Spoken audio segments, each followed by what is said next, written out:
Vamos a dar comienzo a estas jornadas. Me acompaña en la mesa el consejero del Cabildo, me acompaña también Gustavo Pestana, que es jefe de sección de la Dirección General de Agricultura del Gobierno de Canarias, y don Francisco Villar, que es catedrático de Derecho Administrativo de la Universidad de La Laguna, y en este caso creo que es un honor contar con él en estas jornadas, porque ha sido el redactor y el coordinador del desarrollo de esta ley, la Ley del Suelo, que en base al título que tenemos en las jornadas hoy, enfocada principalmente al sector primario. En una isla eminentemente su principal Producto Interior Bruto deriva del sector primario, yo creo que son muchos los cambios y a mi juicio entiendo que positivos en este sector, la eliminación de una doble tramitación para cualquier tipo de título habilitante en suelo rústico, la clarificación en los artículos 59 a 62 en cuanto a usos ordinarios, complementarios específicos y actuaciones de interés público y social, creo que redundan en beneficio de lo que es el sector y que haya una mayor claridad, ¿no? Que el agricultor, a la hora de tener que reparar un muro o poder acometer una reforma en un cuarto de apero, no tenga que verse abocado a tramitaciones que desgraciadamente en muchos casos provocaban 18 o 20 meses para pequeñas actuaciones. Los principales problemas del sector primario en Canarias tienen que ver con el relevo generacional, tienen que ver con la modernización del sector. Esos problemas, de una u otra manera, con las políticas del Gobierno de Canarias, con las subvenciones del PDR, del POSEI, se están cumpliendo o, digamos, estamos mitigando esos dos problemas principales, que es el problema del relevo generacional y de la modernización. Hemos incorporado en una única convocatoria a más de 250 jóvenes al sector primario. Creo que el sector primario está de moda ahora mismo y hay un acercamiento de la sociedad al sector primario.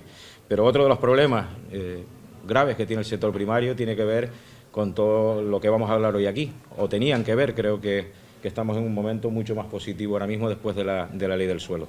Los problemas de ordenación del territorio, problemas, por un lado, las presiones de otros sectores económicos en comer terreno, nunca mejor dicho, al sector primario, al suelo rústico, y por otro lado, las dificultades que hasta ahora hemos tenido o la falta de instrumentos de ordenación urbanística y territoriales acordes a las necesidades que tienen nuestros agricultores y ganaderos para desarrollarse en el sector primario. Creo que, por lo tanto, la Ley del Suelo ha sido un avance en ese sentido, en ayudar a mitigar ese problema de ordenación que ha tenido el sector. Desde la Consejería de Agricultura hemos colaborado con la Consejería de Ordenación, Política Territorial y Medio Ambiente, que me dirige nuestra consejera Nieves Lady Barreto, en la parte que tiene que ver con la agricultura, en lo que hemos podido. Ha sido un trabajo que no hemos hecho solo desde la Consejería de Agricultura, lo hemos hecho con las organizaciones agrarias, un trabajo conjunto. Aquí se encuentra hoy con nosotros la COAC.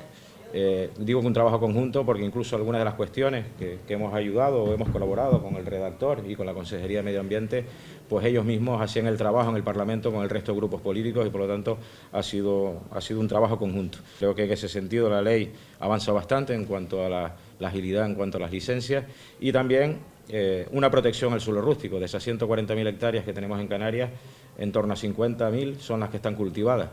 Por lo tanto, proteger ese suelo de cara a un futuro para el desarrollo del sector era fundamental y la Ley del Suelo nos ha permitido anclar el mapa de cultivo de Canarias y donde antes no pintaba la Consejería de Agricultura, empezar a pintar algo.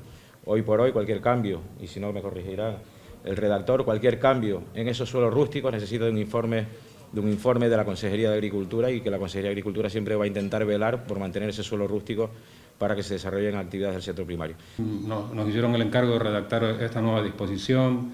Lo primero que se podía decir es las reglas del juego no están claras. ¿Por qué no están claras? Porque cuando voy a saber lo que se puede hacer en el suelo hay 4 leyes, o habían 4 leyes. El texto refundido, las directrices, la Ley 14 de 2014, la Ley de Inversiones Estratégicas. Habían un montón de planes, directrices de ordenación general, plan insular de ordenación, en el caso de algunas islas, planes territoriales especiales de ordenación turística insular, planes generales, algunos vigentes, otros no vigentes, unos adaptados, otros no adaptados, otros cuando los adaptados nos los anulan, y por tanto una sucesión de reglas. Algunas fronteras confusas entre aquello de lo que se tiene que ocupar la ordenación insular y aquello de lo que se tiene que ocupar la ordenación municipal. En definitiva, ¿cuál es la diferencia entre la ordenación del territorio y el urbanismo como criterio?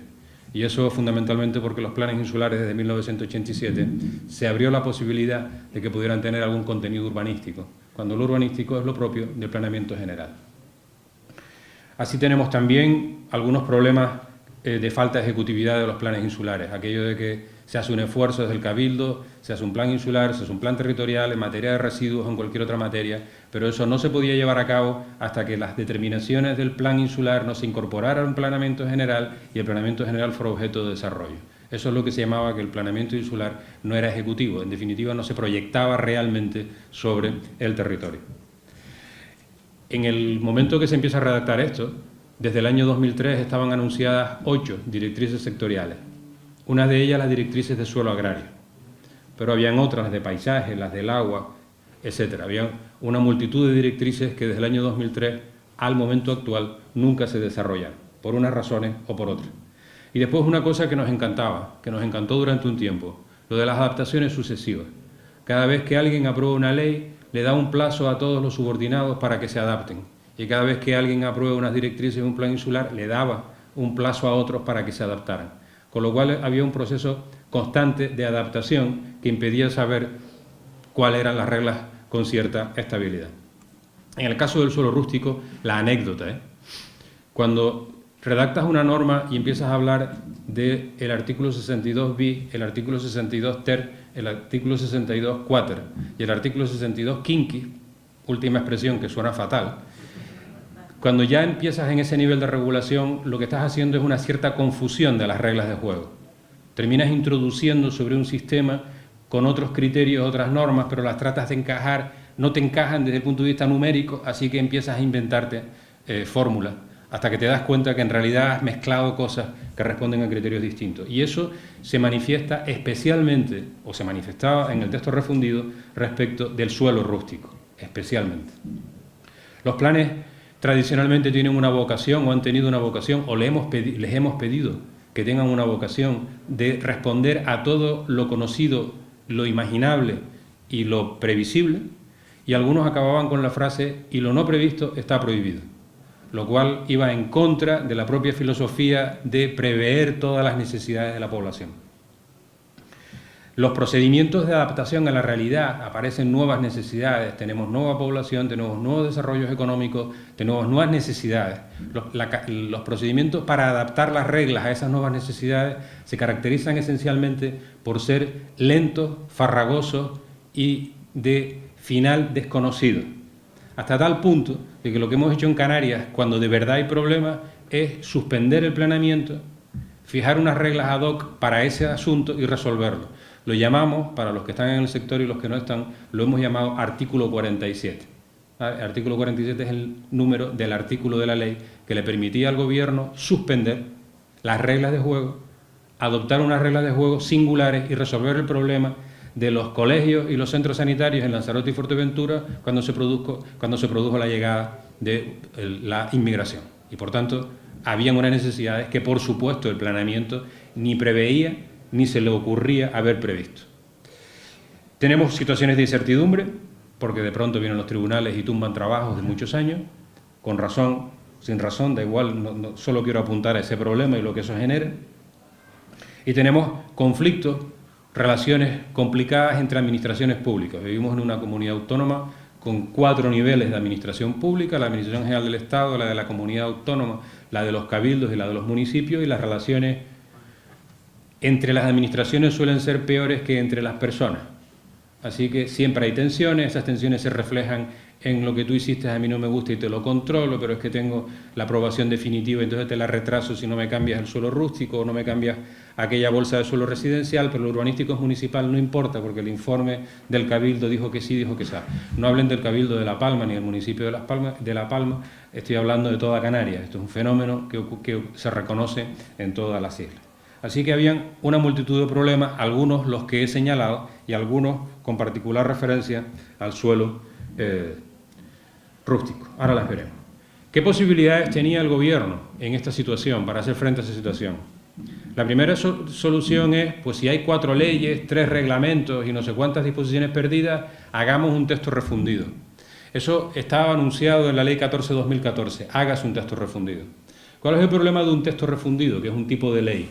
Que el texto refundido hace lo que su nombre dice, refunde lo que hay, pero no innova y no modifica, no introduce cosas nuevas, sino las reglas que estaban las vamos a poner más claras.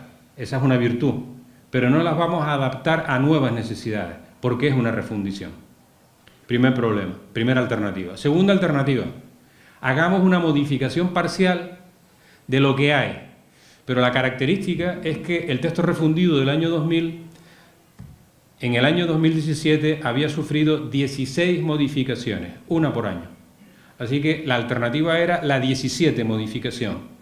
Así que seguramente, no sé cómo se dice después del 62 quinquis, no sé si es sextis o septis, pero esa era una alternativa real. Modificamos, tocamos las piezas y seguimos con este juego muy interesante para los juristas de cómo se relacionan unas leyes con otras, las posteriores, las anteriores, la parte, la no parte. No se entera nadie de lo que estamos hablando, pero muy entretenido para los juristas, no les cuento nada para los profesores universitarios, ¿no? Y la otra alternativa, elaboremos una ley nueva.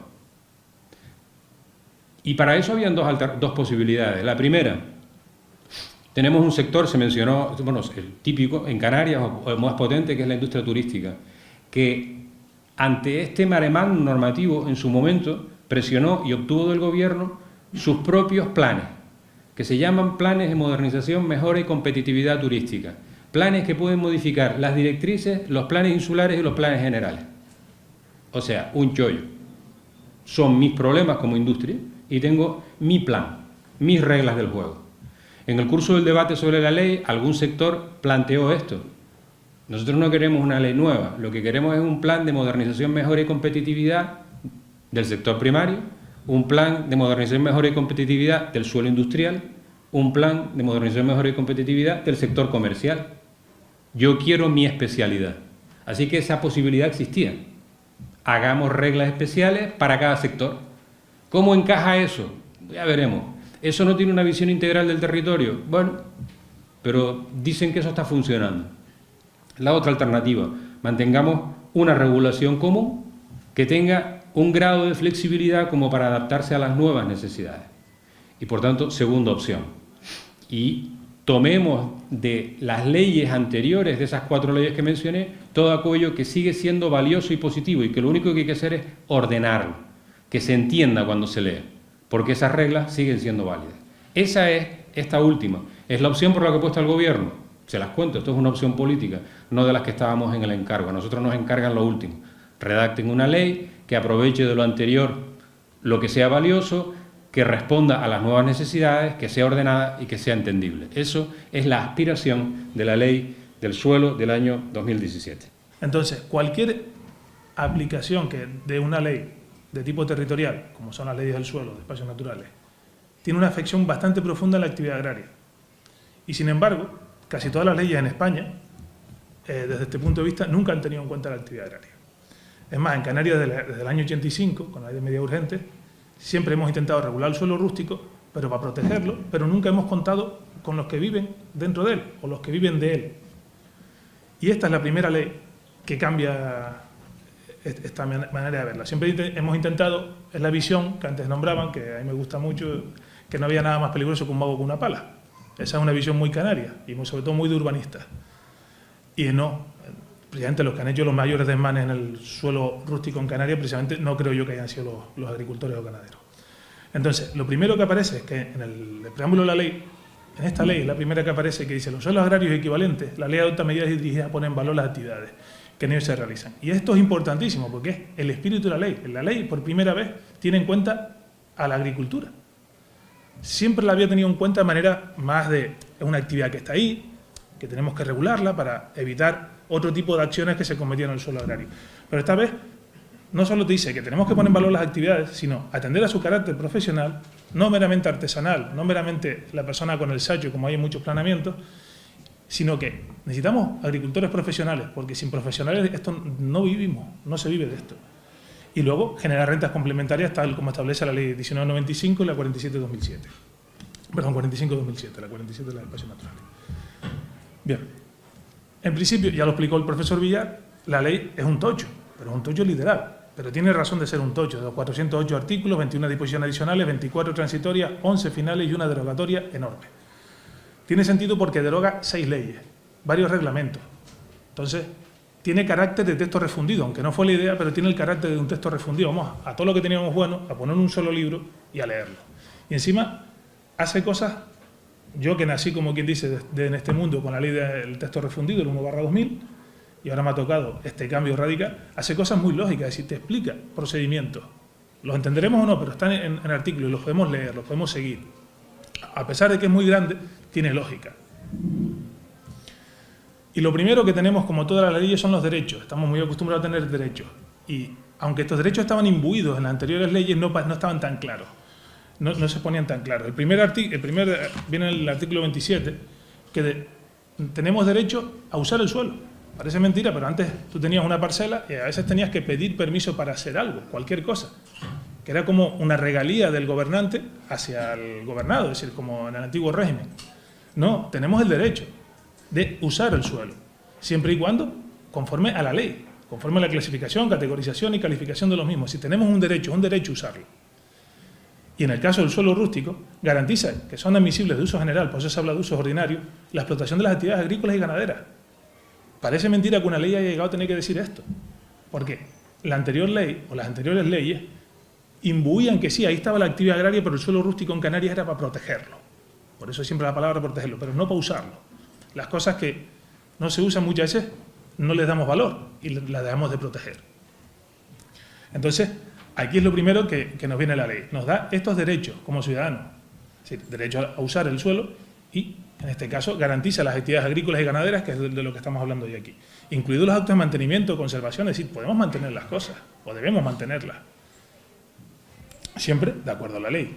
Hay que recordar una cosa, vivimos en un sistema donde los ciudadanos podemos hacer lo que queramos, excepto lo que nos prohíben las leyes, y la administración solo puede hacer aquello lo que las leyes le permiten. Y eso es muy importante que se les quede en la cabeza, porque esto es el marco de juego legal que tenemos todos. Pero también tenemos deberes. Vivimos en una sociedad que solo nos acordamos los derechos, pero el título de la Constitución española es de los derechos y los deberes de los españoles. Pues esta ley también tenemos deberes. Aquí solo he sacado los que más tienen que ver con los deberes agrarios. Tenemos el deber de destinar los usos a los previstos por la ordenación. Es decir, no hacer cosas ilegales, no hacer aquello que yo me apetezca. No. Solo podemos hacer a los que nos prevé la ordenación. Conservar el suelo en las condiciones legalmente exigibles. Arar, para no favorecer los procesos erosivos. Mantener las parcelas limpias de maleza, para evitar procesos erosivos o de incendios. Es un deber. Y es más, si no lo hacemos, puede venir la administración a hacerlo por nosotros y pasarnos la factura, porque es un deber nuestro. Tenemos que respetar los límites que deriven de la legislación aplicada en materia de unidad mínima de cultivo, es decir, no parcelar hasta el infinito. Eso genera unos problemas enormes en la posibilidad de rentabilidad de las explotaciones agrarias. Y respetar los dominios públicos, no invadir dominios públicos, que son inexpropiables, inexpropiables e inembargables. Conservar las instalaciones y construcciones de edificaciones en condiciones perceptivas. Ya no valen, hago una granja y le pongo 4 palés para rodearla. No estamos hace un montón de años. Es un deber, tenemos que hacer las cosas como marca la legislación sectorial. En este caso, la granja tiene una legislación de sanidad animal que hay que cumplir. Luego, tenemos el deber y el derecho de solicitar y obtener administraciones perceptivas. Ya no vale con decir, voy allí y hablo con el alcalde o concejal de turno y me dice que tire para adelante. No, seamos sensatos. Tenemos un papel, que es lo que nos da el derecho y el deber. Y luego, aunque los agricultores y los ganaderos estamos muy acostumbrados, hay mucha gente que no, facilitar el acceso a los representantes de la administración. Es decir, la administración tiene que comprobar que usted está haciendo las cosas dentro de la ley. Entonces, tienes que facilitarle el acceso. Ya no estamos hablando del derecho romano puro, que esto es mío y hago lo que quiero. No, ya estoy evolucionando. Bien, como decía el profesor Villar, hay una serie de cuestiones que la ley aplica de manera directa. En el suelo rústico, además lo aplica sobre todo con la disposición derogatoria. Todo lo que está en contra de esta ley está derogado. Y es una manera muy buena de aplicar. El artículo 58, las determinaciones de ordenación directa en el suelo rústico, nos dice cosas a veces de perogrullo, pero de bastante sentido común. Primero, lo que nos dice es que los invernaderos son instalaciones fácilmente desmontables. Eso parece mentira, pero había gente que no lo entendía, a pesar de que cada vez que viene un viento los tira. Pues son fácilmente desmontables. Y que no se van a tener que retranquear. Es suelo rústico, no estamos hablando de suelo urbano, no estamos hablando de una construcción para siempre. No hay que retranquearlo. Y no hay límites de altura. ¿Por qué? Porque no es lo mismo tener tomates o papayas que tener plataneras o cualquier otra cosa. Por tanto, la ley dice que los invernaderos no se han de retranquear, son instalaciones fácilmente desmontables y prácticamente no están prohibidos. Están permitidos excepto cuando estén prohibidos, que que eso es bastante importante. Tiene que estar prohibido expresamente. Eso sí, aún así, como la legislación va por alguna cosa, no hemos encontrado en unas normas, las primeras borrador de normas provisionales, prohibiendo invernaderos. Bueno, prohibiendo no, obligando a invernaderos que se retranqueen. Estamos negociando para que no, aunque sea nulo de pleno derecho, porque va en contra de la ley. Otra cosa bastante lógica es que en Canarias siempre hemos dicho que se construirán en el lugar menos fértil de la parcela, excepto cuando haya mayor impacto visual. Y teníamos el problema de los depósitos. ¿Dónde ponemos los depósitos? En la parte más alta. Es lo más lógico, ¿no? Es decir, para gastar menos energía bombeando. Pues no, porque genera un impacto visual. A la parte baja, venga, y bombeos para arriba, CO2 a tal. Pues no, la ley ya te dice explícitamente que los depósitos, aquí tenemos incluso un ejemplo de un depósito que no impacta, se podrán poner en la parte más elevada o más eficiente energéticamente de la parcela. Y es un acierto, es una reclamación de años y años de la consejería a cada instrumento. Es decir, no tenemos que tener, estamos en un suelo agrario. Lo importante es el valor agrario, no el paisaje.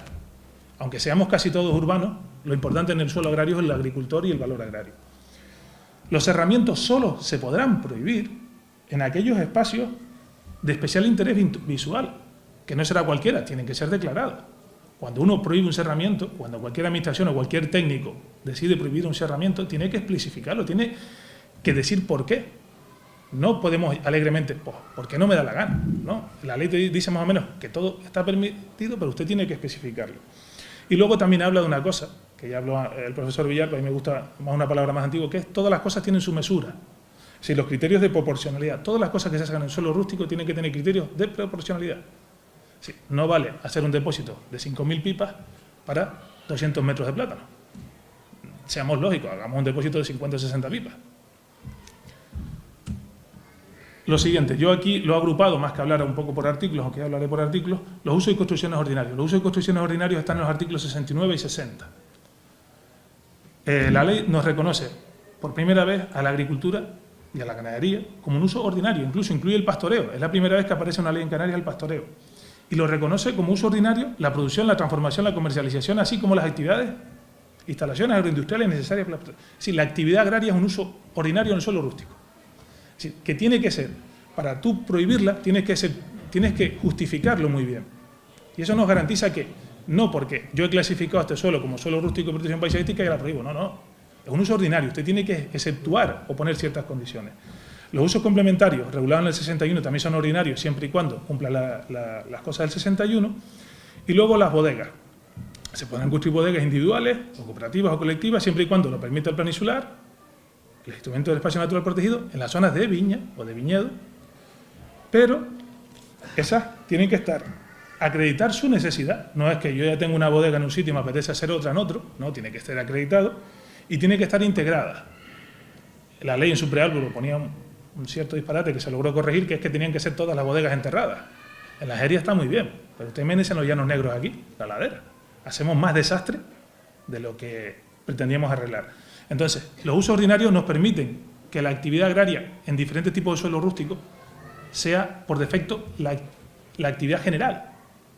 Y eso está bastante bien. Aquí va a hablar los usos y actividades y construcciones de interés público y social, no es nada novedoso, son los antiguos proyectos de interés insular o los proyectos de actuación territorial que había.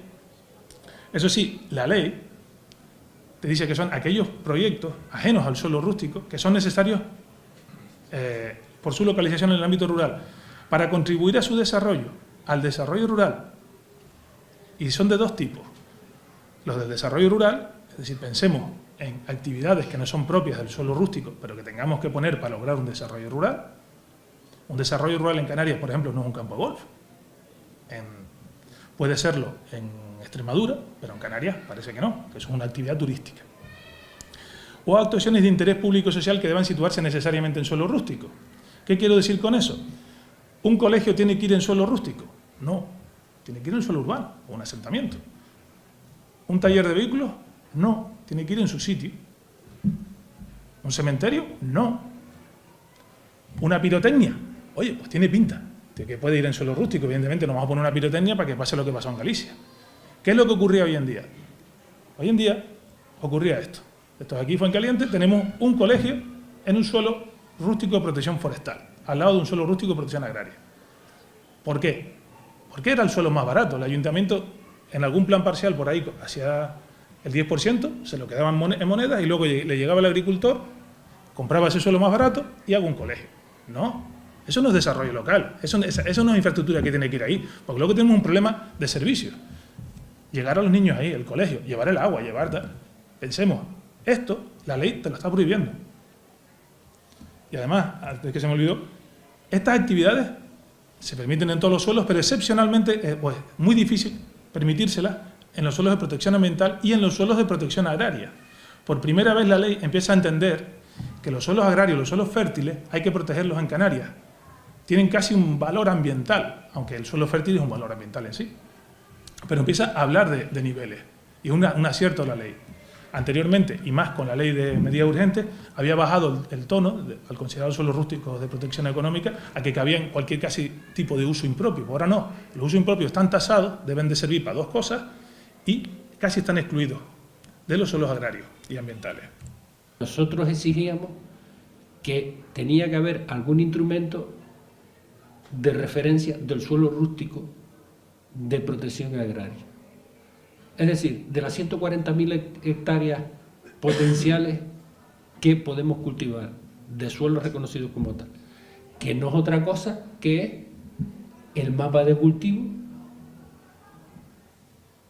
la suma de los suelos que tienen la vocación agraria, el mapa de cultivo del conjunto de las islas. Eso se publicó, se hizo oficial y es instrumento de referencia que obliga y mete a la Consejería de Agricultura directamente en lo que antes se habló, en lo que es la Comac actual, sí, el órgano ambiental. Esa era otra preocupación inicial, que es que el sector, la casa del sector, la Consejería de Agricultura, no estaba en la ley. Si bien es cierto que la industria estaba a través de su instrumento sectorial, el turismo, ya lo comentó antes el profesor, nosotros no estábamos. Ahora lo estamos. Luego, eso es en sí mismo es una buena noticia, y la prueba de ello es el desarrollo de la conferencia que nos acaba de hacer Gustavo. Desde el punto de vista municipal, tras casi un año de aplicación de la ley del suelo, comentar simplemente las principales novedades o los cambios que se han apreciado en la tramitación de las licencias. Nosotros somos la administración más cercana al agricultor, al ganadero, al vecino que va a solicitar la autorización. Y lo que sí, un poco, los principales puntos serían la desaparición de las calificaciones territoriales. Pensamos que ha sido algo que ha facilitado y ha beneficiado a los solicitantes, porque ese doble control que se ejercía, que dilataba enormemente en el tiempo la tramitación de expedientes, pues se ha conseguido agilizar mucho. Por otro lado, respecto a los actos autorizatorios y las comunicaciones previas, ese grupo de actuaciones exentas que ahora con la nueva ley quedan tan claras, favorece al ciudadano de cara a poder desarrollar las labores sin necesidad siquiera de licencia. Concretamente en el artículo 333, para el sector agrícola específicamente, se habla, ya lo comentaba Gustavo y el profesor Villar, de aquellas actuaciones que están dentro del marco de la práctica ordinaria de las labores agrícolas, están exentas de licencia. Esto es algo que en el día a día nuestro, en un ayuntamiento pequeño, un ayuntamiento rural, se traduce en que si hasta la fecha tramitábamos muchísimas licencias de, por ejemplo, reposiciones de muros o actuaciones de este tipo, pequeñas roturaciones, todo eso ya está exento y facilita al agricultor el poder realizar las actuaciones sin esa necesidad de esa tramitación y ese papeleo, con lo cual siempre es una ventaja.